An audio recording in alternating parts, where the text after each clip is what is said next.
It is 9:22 a.m. Pacific Daylight Time. It is the 19th day of the 9th month of 2025, and this is episode 1172 of Bitcoin. And let's just not create $200 trillion in credit on top of Bitcoin.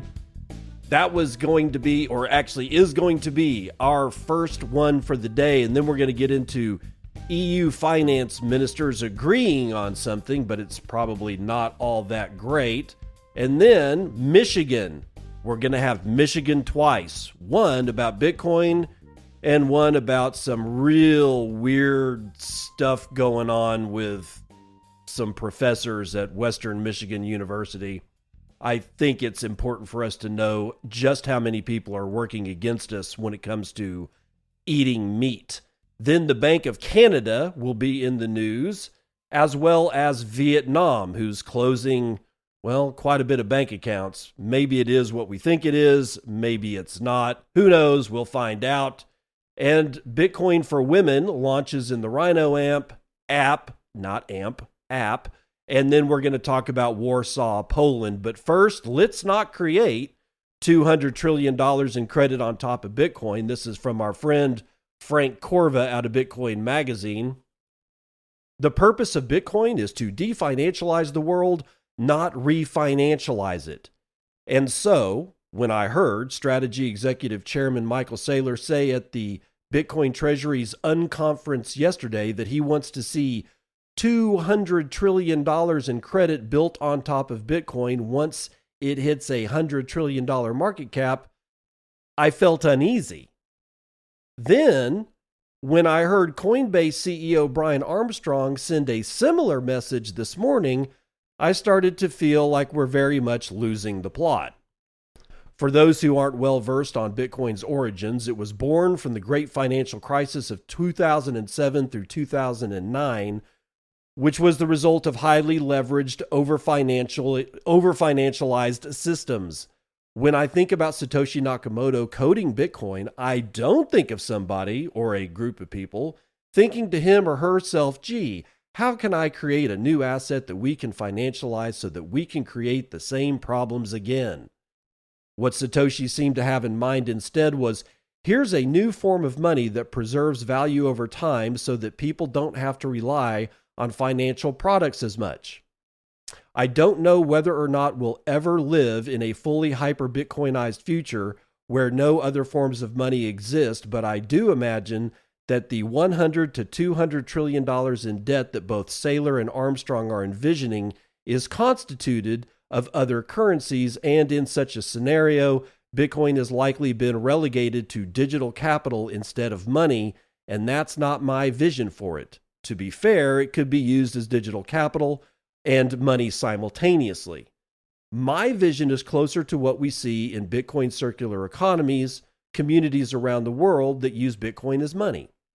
I've visited a number of these communities and witnessed the tremendous impact they've had on the lives of their members. Many members of these communities have never had a bank account or been part of the broader digital financial system, which means they likely aren't even eligible to apply for credit. However, with Bitcoin, they're able to save and build small businesses with those savings. This is part of the magic of Bitcoin. It empowers those who've been neglected by the traditional financial system while saving those of us who have access to it from becoming debt slaves. We may never live in a completely definancialized future, and that's fine. It's one thing to acknowledge that, but it's another to envision a future of finance built on Bitcoin before we've even succeeded in having it widely adopted as money, which is what Satoshi intended for it to be. It would be fantastic if some of the most prominent names in the industry supported bringing the original vision for Bitcoin to life before proposing that we incorporate it into the antiquated, corrupt system of little more than a new form of collateral. Yeah, I'm going to have to agree wholeheartedly with Frank here. It's sad to see Saylor say things like $100 trillion in credit on top of a $100 trillion market cap. You're leveraging 2 for 1 automatically right then and there. But this Coinbase, this and it was when we're talking about Coinbase, we're talking about Brian Armstrong and his message, and he was talking in Washington, D.C., and there's a little video of it here. I won't play it, but it's just sickening to see these jokers play around with something that is pristine.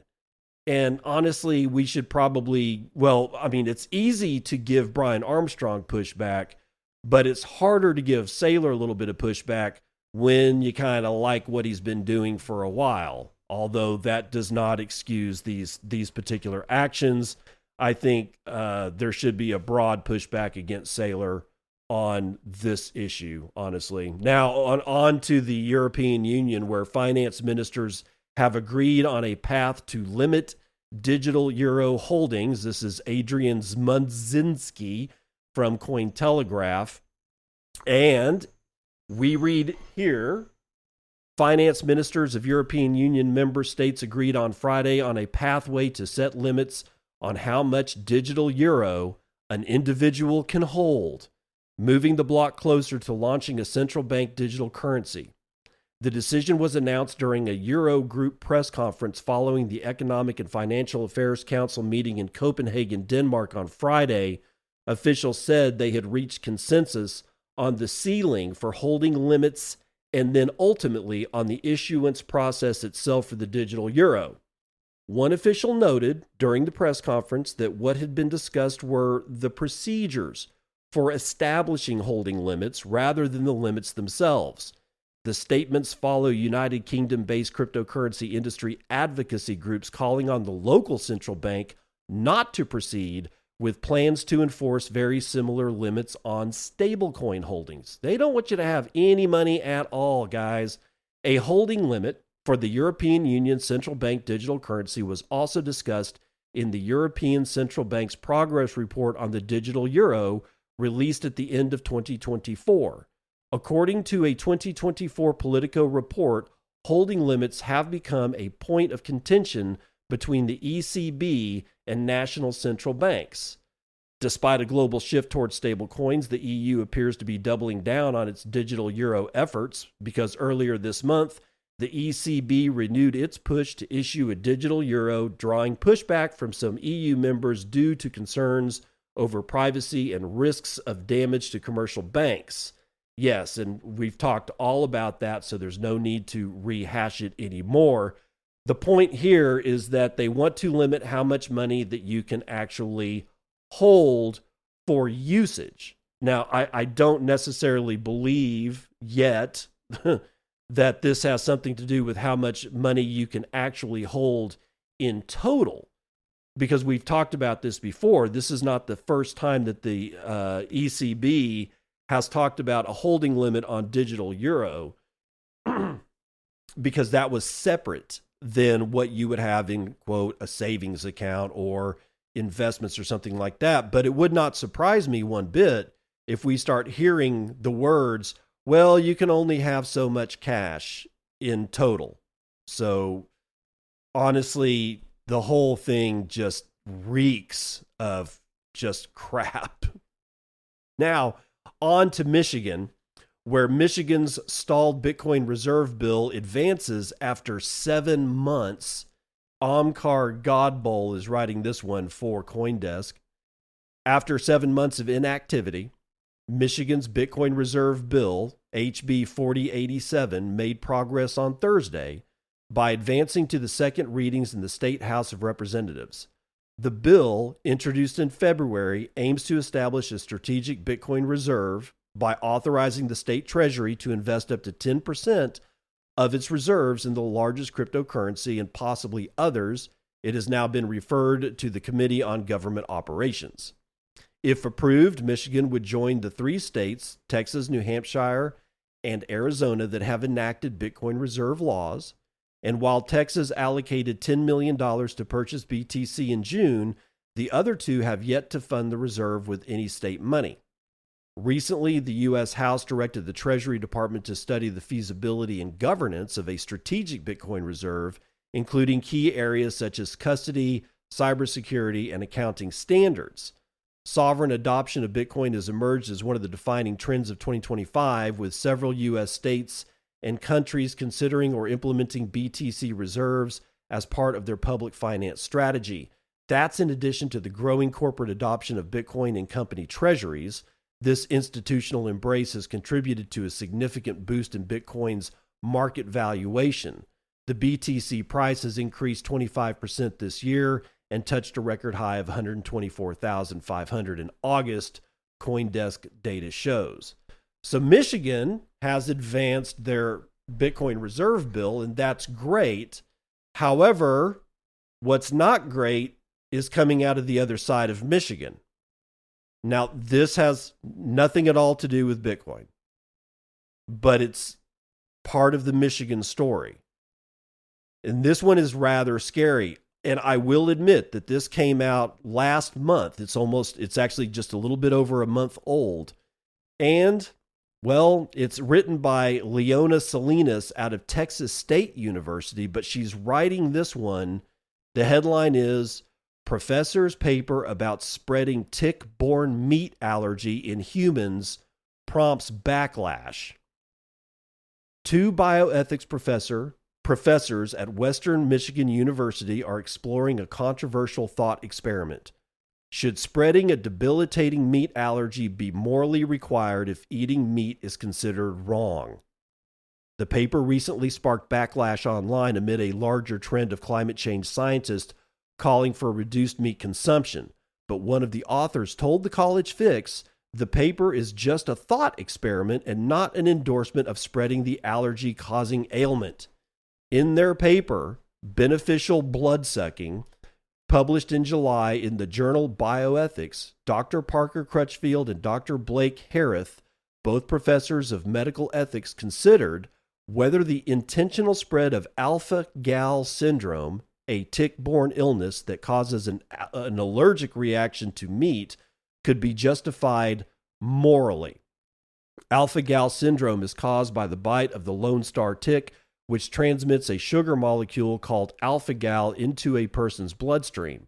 Once sensitized, individuals can develop allergic reactions ranging from mild hives and gastrointestinal distress to potentially life-threatening anaphylaxis after eating beef, pork, lamb, or other red meats, according to a Centers for Disease Control report.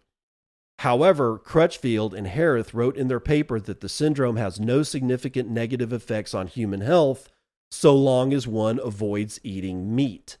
The authors wrote that, quote, promoting alpha-gal syndrome is strongly pro tanto morally obligatory, using the philosophical term to mean an act is required unless outweighed by stronger moral reasons against it. Quote, herein we argue that if eating meat is morally impermissible, then efforts to prevent the spread of tick-borne AGS are also morally impermissible, they wrote in the abstract. After explaining the symptoms of AGS and how they are transmitted via ticks, we argue that tick-borne AGS is a moral bioenhancer if and when it motivates people to stop eating meat. Quote, we then defend what we call the convergence argument. If X, this is weird, if Xing, and they spell it X-ing, if Xing prevents the world from becoming a significantly worse place, doesn't violate anyone's rights, and promotes virtuous actions or character, then Xing is strongly pro tanto obligatory. Promoting tick-borne AGS satisfies each of these conditions, they wrote. However, Crutchfield told the College Fix that his work is not an endorsement of actually releasing ticks or otherwise spreading alpha-gal syndrome. No, he told the Fix in a recent email when asked if the paper advocates for the intentional spread of the tick-borne illness. Instead, he described the piece as a hypothetical ethical framework for discussion when asked about the intent. Crutchfield said his personal diet is not vegetarian or vegan. Quote, people assume I'm vegan, he told the Fix. I'm not. I'm not even vegetarian. Their paper recently sparked backlash online after the conservative account Libs of TikTok shared screenshots of the abstract and suggested the authors were advocating for the spread of the illness. H. Sterling Burnett, director of the Arthur B. Robinson Center on Climate and Environmental Policy at the Heartland Institute, told The Fix the premise is deeply flawed. Quote, the argument is set as a conditional. If eating red meat is bad, then promoting a disease which dissuades one from eating certain types of meat is morally obligatory. There are multiple problems with the claim. Among them, the authors provide no valid arguments for the claim that eating meat is a moral wrong. I've seen such arguments.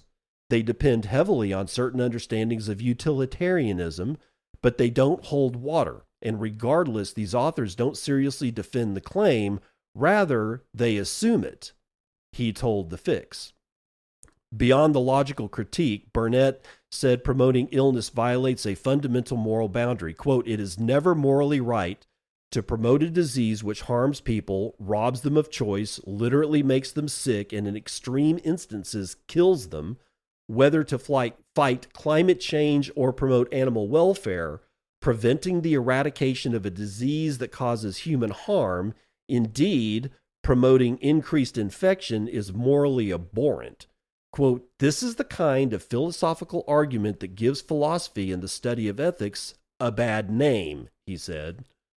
Cutting back on meat consumption also has a connection to climate change advocacy. Some doctors have urged people to eat less meat for the planet, and one group of professors recently urged governments to create a tax on meat. Others have linked greenhouse gases to livestock and climate change. A Centers for Disease Control report in 2023 found that cases of alpha-gal syndrome are on the rise in the United States, with thousands of suspected infections each year. The Lone Star ticks range has expanded due to factors such as climate change and land use patterns, raising public health concerns about tick-borne illnesses in general. Yeah, so these guys write this paper. They start talking about that they make an argument that it's morally obligatory.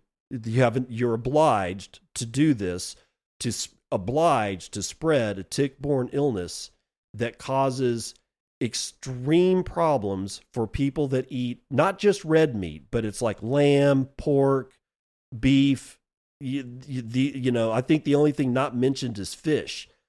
However, when you look farther into the alpha-gal syndrome, it ain't just meat. Carrigan, which is it's derived from an algae, or it's either an algae or a seaweed. I think you can get it from both. It's used in food as a thickener, right? So it's in a lot of stuff. If you have alpha-gal and you come across some food that's got enough carrigan in it, you could have some serious problems. And it ain't just carrigan.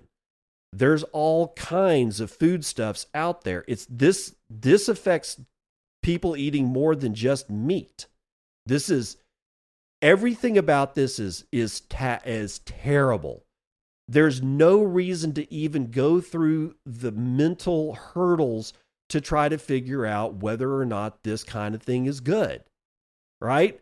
These bioethicists or medical ethicists, they have just been on a rampage with this kind of crap, talking about how it can be morally obligatory to abort a baby after it's been born, which in my mind is just straight up murder. It's just infanticide at that point. So I don't know why these people get off on trying to write these papers, but we got to be really careful, because while they say, the authors say that they're not really serious about spreading this disease, it opens the doors not only to them changing their minds later on, but to inspiring other people that are, well, let's just call them ethically and morally dubious at best, to actually figure out, oh, wow, we can really stop people eating meat if we spread this. So just, guys, be aware. Be aware. Now, if you are prone to eat meat, you might consider getting GreatGhee from GreatGhee.com. It's ghee. It's clarified butter. That's what ghee is. And you can get yours from GreatGhee.com. It is clarified butter, and his is made by simmering butter to remove water, milk solids, and impurities, leaving behind a golden, lactose-free oil with a nutty flavor and a high smoke point, about 485 degrees Fahrenheit. And his, by the way, he's got regular pasture-raised ghee, but he's also got 100% grass-fed A2 pasture-raised ghee. What is A2? Well, it's kind of protein that's found in milk, and A2/A2 generally means that it's a purebred cow. The mother was A2. The father carried the gene for A2, so the milk cow that comes out of that union can only produce A2 milk. And from what I understand, A2 is much it's much easier to digest, especially for people that may have milk issues, like maybe it doesn't digest as fast or as well. There are issues with it. Anyway, you can get yours at GreatGhee.com. That's GreatGhee.com. Make sure you use BitcoinAnd in the coupon code so that you let GreatGhee know that I made the sale for him, and then he can decide on a value for value basis whether or not that sale was worth anything and how much it was worth, and he will get me back on the other side with some Satoshis. Now, let's run the numbers.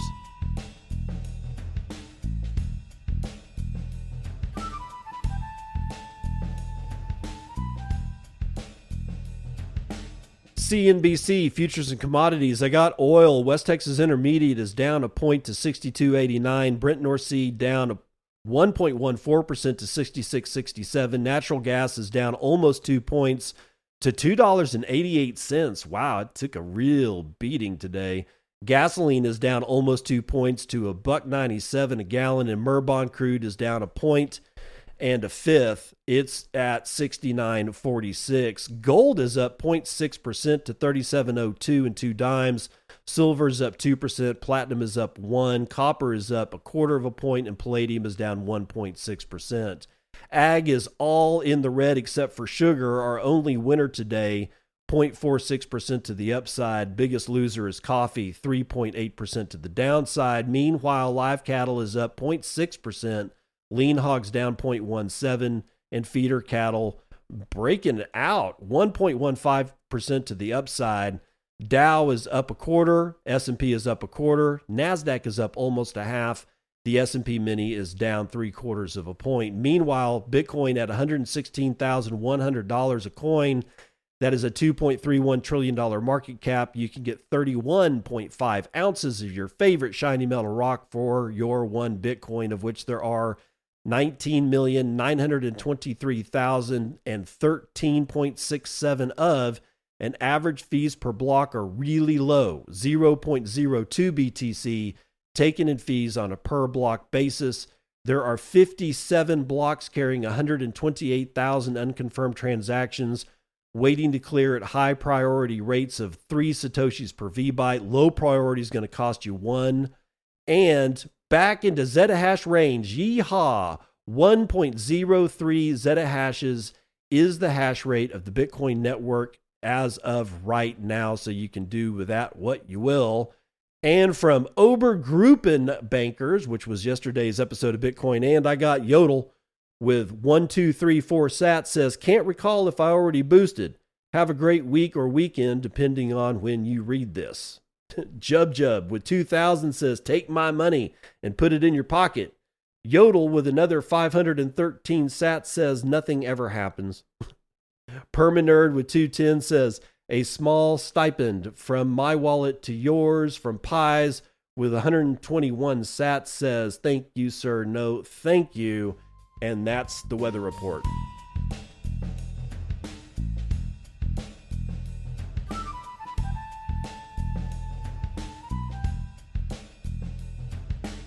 Welcome to part 2 of the news you can use. This is shaping up to be a rather short show today, but hey, it's Friday, man. We're coming up on the weekend. Bank of Canada calls for guardrails as stablecoins go mainstream. Vismaya V out of Decrypt says the Bank of Canada has warned that stablecoins, now powering trillions in global payments, must be, quote, as safe as stable as the balance in your bank account before regulators let them scale. Oh, apparently it's up to the regulators. Speaking at the CPA conference in Ottawa on Thursday, the Bank of Canada's Executive Director of Payments, Supervision, and Oversight, Ron Morrow, said that while stablecoins present major opportunities to modernize Canada's payment infrastructure, there's scope for a lot of potential change, but there's also the need for some caution. Morrow pointed to Canada's particular vulnerability in cross-border payments, noting international money transfer costs are significantly higher in Canada than in jurisdictions like the United States and United Kingdom. This cost disparity creates acute challenges for immigrant communities sending remittances overseas. Quote, an average unskilled laborer working abroad loses 5 to 10% for a micro remittance amount via Western Union type networks. Jagdish Pandya, founder of Block On Ventures, told Decrypt, noting that stablecoins bring this down to less than 1% since only network fees are a primary cost. Quote, to make a stark analogy, paying with Bitcoin is like agreeing to pay for your lunch with shares of a tech startup, Morrow said, comparing it with stablecoins that are pegged to a fiat currency such as the US dollar and generally trade close to the value of that currency. Canada currently lacks federal stablecoin regulation, relying instead on provincial security framework and federal anti-money laundering provisions. Morrow suggested the country should, quote, weigh the merits of federal stablecoin regulation, similar to what other countries have done. Survey data from Canadian business leaders show that almost 60% believe the country's competitiveness will decline without further payment innovation, according to the deputy governor. Mushir Ahmed, founder of FinStep Asia, told Decrypt that Canadian firms could, quote, lose out on a piece of the global pie if they don't have the opportunity to trial in their local ecosystems first, as the U.S. gains advantages under the Genius Act.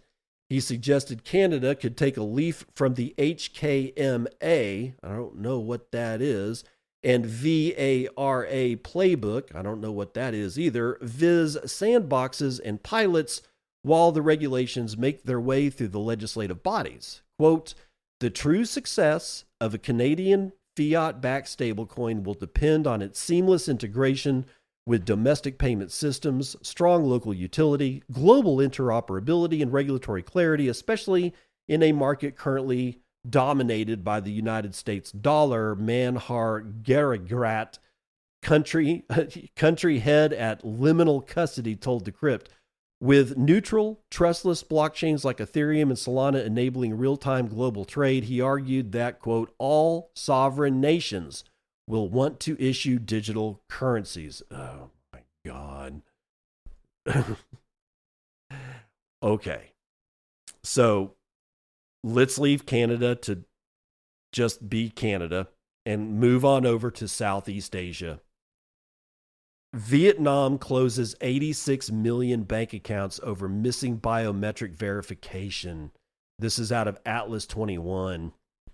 Starting September the 1st, Vietnam has decided to permanently close more than 86 million bank accounts. That's already happened.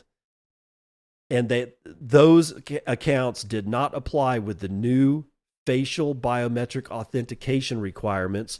The remaining 113 million accounts have been subjected to verification under the new anti-fraud, anti-money laundering regulations. The situation has particularly impacted foreigners residing in the Asian country.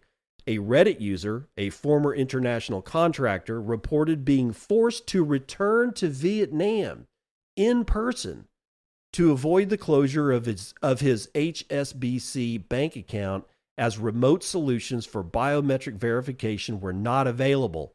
Quote, this is a very insidious way to do a bail-in while also increasing the surveillance state, commented Marty Bent.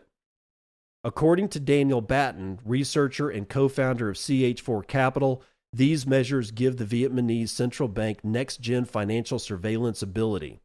The Hanoi government justified the introduction of the new rules by citing the increased use of generative AI and sophisticated spoofing techniques to bypass banking security systems. And last May, local police dismantled a laundering network that used fake facial scans and had moved approximately 1,000 billion Vietnamese dong. You can just say a trillion, dude. That's actually a trillion Vietnamese dong, which is worth $39 million US. The new regulations require facial biometric authentication for first-time registration and online transfers over 10 million dong, which is $379, while combined transactions exceeding 20 million dong or $758 always require biometric verification. Now, I read another story about this, and it's from like the Vietnamese Post or something like that. They're playing it off that a lot of these bank accounts are just stagnant bank accounts, and they just didn't want them sitting out there so that people could, I don't know, somehow or another get control of them and do nefarious things with them. I don't know. I'm not a Vietnamese national. I don't live in Vietnam, so I don't really know. But you're talking about 43% of all bank accounts in Vietnam being closed. Yes, that's right. I did the math. 86 million bank accounts is 43% of all active bank accounts in the country of Vietnam. This doesn't sound very much like a whole bunch of abandoned bank accounts to me. What do you think? Send me a boost and let me know. Bitcoin for Women launches in the Rhino app. This is out of Bitcoin News. Rhino Learn, the educational arm of Bitcoin financial services company Rhino Bitcoin, today launches Bitcoin for Women, a first-of-its-kind course designed to teach women how to understand money, question the system, and build lasting financial independence through Bitcoin. For decades, women have been underserved by both the traditional financial system and the Bitcoin space. Financial literacy resources often assume prior knowledge or are loaded with jargon, and when it comes to Bitcoin, the problem gets even worse. Hype, speculation, and male-dominated messaging have left many women feeling excluded and unsure of where to begin. This course changes that. Quote, Bitcoin for Women isn't about charts or price predictions, says course creator Sanjanya Metha. No way I can pronounce this. Co-founder of Wiser and a longtime Bitcoin educator. Quote, it's about giving women the tools to understand how money really works, why the current system often fails them, and how Bitcoin can offer something better. The data is pretty sobering. 58% of women in high-income households still leave long-term financial decisions to their spouses. 1 in 4 women in the U.S. return to poverty after a divorce. Women perform 75% of the world's unpaid care work, yet hold only 32% of global wealth. Financial literacy rates are lower for women in nearly every country and age group. Whether it's less access to financial tools, wage inequality, or time poverty due to unpaid care work, women face structural barriers to financial freedom. Bitcoin for Women addresses these realities head on. So there you go, a full course just for the women out there that want to learn more about Bitcoin, how it works, but not get into the hype cycle. Again, all of these news stories will have their URLs linked in the show notes. Okay, so if you want to go read about this and get any of the linked URLs to this, then they're all those resources are right there in the show notes. Now, the last one of the day, Warsaw Stock Exchange debuts Bitcoin Beta ETF, expanding crypto market access. Nick out of Bitcoin Magazine.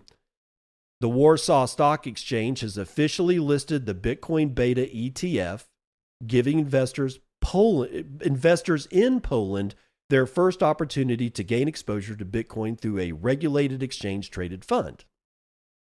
The newly listed ETF, managed by Agio Funds TFISA, is designed to provide exposure to Bitcoin through futures contracts listed on the Chicago Mercantile Exchange.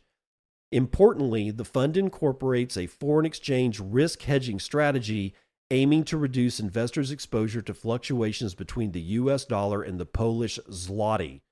This makes it the first ETF on GPW, which is that's their exchange, to offer cryptocurrency exposure while managing cryptocurrency volatility. Quote, GPW addresses investors' expectations and follows the trend of diversifying asset classes available to the public market, said Mikhail Kobza, member of the management board of the Warsaw Stock Exchange. Quote, equally important, offering exposure to Bitcoin through an ETF listed on GPW increases safety of trading as investors can participate in the cryptocurrency market using an instrument which is supervised, cleared, and subject to the transparency standards applicable to a regulated capital market.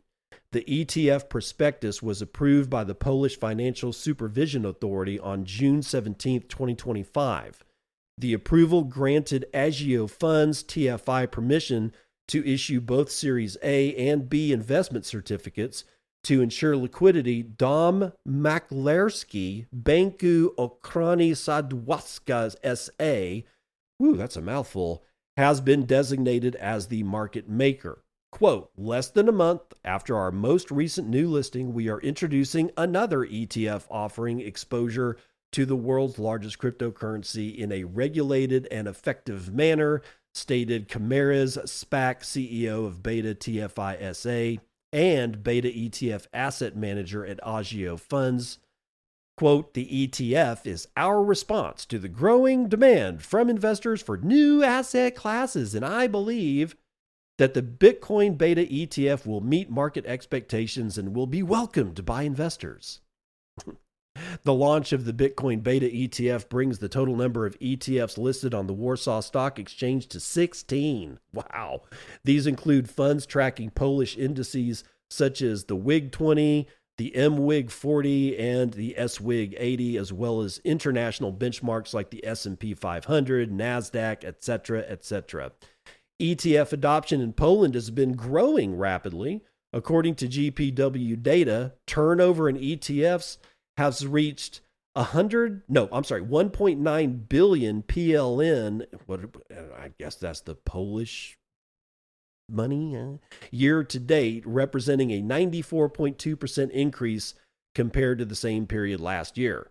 By listing its first Bitcoin ETF, GPW joins global capital markets and has already embraced Bitcoin-based products. This listing reflects rising demand from institutional and retail investors. So there you go.